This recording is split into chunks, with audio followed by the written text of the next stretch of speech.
Bonjour à toutes et à tous, merci de nous rejoindre pour une nouvelle saison, une nouvelle émission du Club Excellence. C'est une émission qui donne la parole aux meilleurs professionnels de l'immobilier. Et nous allons aborder un sujet particulier, une thématique particulière. Est-ce que l'univers de l'exception, de l'immobilier de l'exception, c'est un univers à part ou un marché classique? J'ai la chance, le plaisir, l'honneur d'accueillir Julie Janssens. Bonjour Julie, Bonjour, comment vas-tu? très bien, merci et toi? Et je vais très bien, je suis très content de t'avoir effectivement avec nous pour que tu puisses nous partager voilà, l'histoire Janssens, ton rôle bien sûr et puis, parler, bien sûr de la France mais aussi de l'international, et des spécificités de ce marché de l'exception, que tu connais très bien. Mmh. Tu incarnes vraiment une nouvelle génération, chez Janssens Immobilier, vraiment. Tu as modernisé l'image et la communication du groupe. C'est un groupe familial qui est solidement implanté en Provence. On va en parler avec de nombreuses implantations et bien sûr reconnu à l'international avec une marque, effectivement, c'est Knight Frank.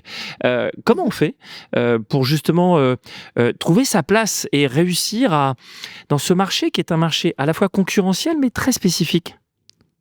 Mmh.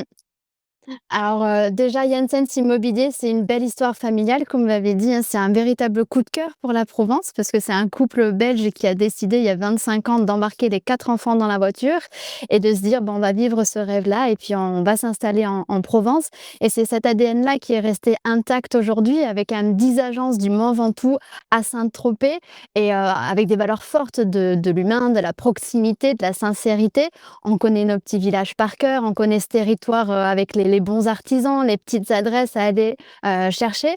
Mais à un moment donné, ça s'est quand même imposé à nous aussi de se dire: «Qu'est-ce qu'on peut faire en plus, de cet ancrage local?» même si on avait des racines belges, mais c'est d'aller vers le groupe Knight Frank. Ça s'est imposé tout naturellement. Knight Frank, c'est 500 agences dans le monde, donc ça a ouvert à nos potentiels acheteurs aussi la possibilité d'acheter en Italie, en Grèce, à Londres et à nos vendeurs d'être diffusés mondialement. Donc c'était quand même une grande force et ça a créé une très belle synergie parce qu'on a un ancrage local, mais une présence mondiale. Et cette authenticité qu'on mélange à une puissance mondiale, ça ouvre des portes de possibilités énormes en termes de communication, d'échanges humains. C'est vraiment une très belle aventure depuis 25 ans qu'on a et que j'ai la chance d'avoir rejoint en 2015. Donc ça fait près de 10 ans, même si au début, hors hors question, pour moi de travailler en famille dans l'immobilier. J'en avais un petit peu trop entendu autour des repas à table, mais je m'y plais tellement, c'est devenu ma passion aussi et d'accompagner les équipes au quotidien,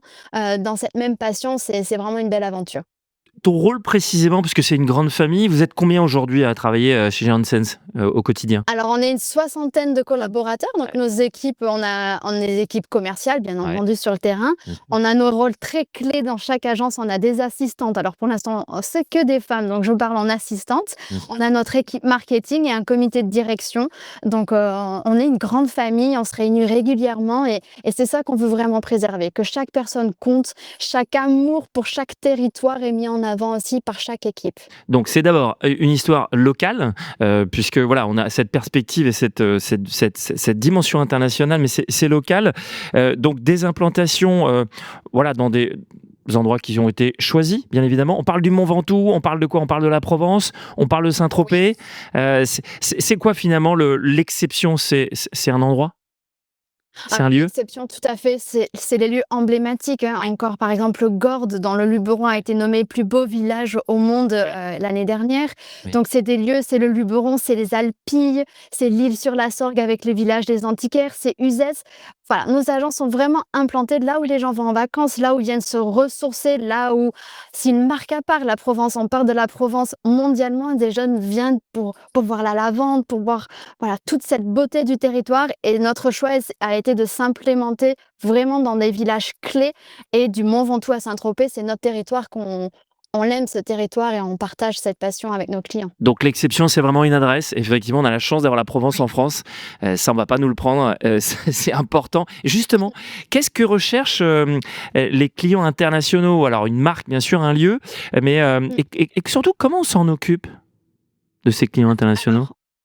Alors alors on a majoritairement des clients qui viennent de l'Europe du Nord, c'est peut-être un peu par nos racines, donc des Belges, des Allemands, des Suisses, mais on commence quand même à avoir des Américains, aussi du Moyen-Orient Et il faut savoir qu'on parle quand même à 18 nationalités différentes. L'année dernière, on a pu traiter avec 18 nationalités différentes et chacun vient avec ses propres codes, ses propres attentes. Donc, il y a quand même un besoin commun, c'est d'être rassuré parce qu'on vient dans un pays où on parle peut-être pas forcément la langue, on connaît peut-être pas forcément le cadre légal. Donc, ce qui fait notre force, c'est justement ces équipes multilingues, mais aussi un accompagnement qu'on a structuré vraiment pour rassurer nos clients fiscalement, légalement. Mmh. On les accompagne du début à la fin et puis je pense qu'on notre petite touche, en plus de ça, c'est qu'on est un peu une passerelle culturelle. Mmh. C'est-à-dire qu'ils viennent pas juste chercher un bien, Mmh. ils viennent chercher un mode de vie, l'art de vivre en Provence. Ils viennent chercher, comme je vous ai dit tout à l'heure, des bons petits restaurants, des coins de baignade cachés. Voilà, ils viennent vraiment chercher le bien, mais le mode de vie et c'est là où, de par, l'amour qu'on porte tous dans nos équipes pour cette région et les personnes qu'on peut connaître, on leur transmet tout ça. Donc ça séduit cette proximité. Il faut une certaine exigence, bien entendu, vous l'avez dit aussi. C'est des gens qui s'adressent à des grands groupes à Londres, à New York. On se doit d'être extrêmement ponctuel, exigeant, et ça demande un accompagnement clé à chaque instant avec des horaires parfois un peu décalés. Mais voilà, de transmettre vraiment notre patience et de les rassurer, c'est le grand besoin qu'on rencontre quand même majoritairement. Alors si on va dans le détail, parce que moi je veux des exemples, ça veut dire quoi? Ça veut dire qu'on habite avec le client pendant 3 mois pour lui montrer où il faut aller dîner et sortir, c'est ça? Non, non, non, pas du tout. Par contre, oui, ça passe par beaucoup de verres parfois où on trinque et des restaurants. Mais non, on les rassure pour les accompagner. On va les chercher, par exemple, à l'aéroport ou à la gare. On leur montre comment facilement accéder. On a la chance d'avoir la gare TGV à l'aéroport très proche, mais on leur montre cette proximité. On leur montre ce savoir-vivre ici. On les accompagne dans les villages en empruntant souvent des petites routes touristiques pour leur mettre un peu, on crée ce coup de cœur en fait. On crée vraiment ce coup de cœur et très souvent, nos commerciaux nous disent: «On finit par être amis, en fait, avec nos clients». Mmh. Parce que ce partage de visiter les biens, de parler de la région, de parler des enfants, du travail, cette proximité, elle crée une relation humaine très, très forte et c'est une résidence secondaire généralement qu'ils viennent chercher, c'est pas une résidence principale. Donc ça aussi, ils sont pas dans un besoin, ils sont pas dans une urgence, donc on a le temps, on prend le temps. Est-ce qu'il y a une différence entre un client qui vient de l'étranger et un client français qui cherche un bien d'exception et que vous accompagnez? Oui, on va dire que nos clients français, parfois, ils peuvent être un petit peu plus pressés. Ils vont vraiment vouloir ces propriétés où le vendredi soir, je pars de la maison, je saute dans le TGV. Le vendredi soir, un peu plus tard, j'arrive, je suis là. C'est je tourne la clé de ma maison et je profite de ma maison. C'est plus un petit échappatoire du quotidien. Alors que je dirais que les clients qui viennent d'un petit peu plus loin, c'est une maison de vacances. Ouais. On va rechercher la piscine, le petit boulodrome, Mmh. une maison grande pour accueillir toute la famille, les grands-parents, les cousins, les cousines. C'est plus création de souvenirs de vacances que vraiment un mode de vie pour échapper à un petit week-end, d'une semaine chargée au travail. Donc des spécificités. Si on revient sur l'international, et cette dimension justement, à l'international, il y a des échanges? C'est-à-dire, entre effectivement ces implantations, près de 500, et il y a la France, on peut recommander des clients, justement comment ça se passe avec les camarades, dans d'autres pays? Ah, on a beaucoup de chance parce que Night Frank, je pense que c'est quand même une marque mondiale qui ce n'est pas qu'une marque, c'est vraiment des gens derrière. Donc déjà, on a un bureau France à Londres même, au siège, avec qui on est en contact très régulièrement et d'ailleurs, encore cette semaine, ils étaient ici sur place pour aussi connaître les propriétés. Mais c'est pas que ça, c'est des rencontres, chaque année, plusieurs fois, on va rencontrer déjà nationalement parce que nationalement, quand même, on est aussi, pas mal. On a une trentaine d'agences au plan national, Oui. entre les Alpes, Paris, la Côte d'Azur, Monaco. Ensuite, ça va être la Suisse, ça va être l'Espagne. On a des comités européens, on se rejoint tous. Et au quotidien, vu que je suis quand même aussi beaucoup dans le marketing, on va pouvoir se dire, j'ai ce bien-là, c'est vraiment la pépite, ça va plaire. Euh, on le diffuse grâce à notre service marketing en Italie, grâce à notre service marketing à Londres. Donc ce bien, il va voyager, ses clients, ils vont voyager et on le voit très très vite. Pour exemple, on fait une newsletter qu'on envoie une fois par mois. On intègre un bien de nos camarades, comme vous le dites. On a fait un bien sur la Toscane ce mois-ci. Oui. On a réussi à générer, on a une base de données qui est quand même très dense, on a plus de 25 000 personnes en recherche active aujourd'hui, on arrive à déclencher une vingtaine de demandes pour un bien qui n'est pas en notre portefeuille, mais qui est dans le portefeuille d'un de nos associés. Donc c'est cette synergie-là qui est belle. Et puis, encore une fois, nous, on a un sentiment d'être une grande famille chez nous, mais là, la famille, elle est encore plus grande et les moments qu'on vit et les échanges qu'on a sont très riches. On peut savoir comment est le marché aujourd'hui en Grèce, comment est le marché aujourd'hui à New York. J'étais encore en visio avec quelqu'un de la Nouvelle-Zélande en début de semaine. C'est hyper épanouissant et on entend un petit peu les exigences clients des uns des autres, comment va le marché chez toi, comment va le marché chez toi. Et c'est très riche pour nos clients aussi d'avoir ce savoir sur toutes les tendances marché. Partout dans le monde, on peut les accompagner vraiment partout. Donc vraiment, oui, il y a une dimension internationale très forte et il y a une synergie forte qui permettent justement de mettre en avant la France sur ces marques et ces lieux. Tout à Euh, fait. Si on revient sur le marketing, puisque c'est ton dada et c'est effectivement là où Mmh.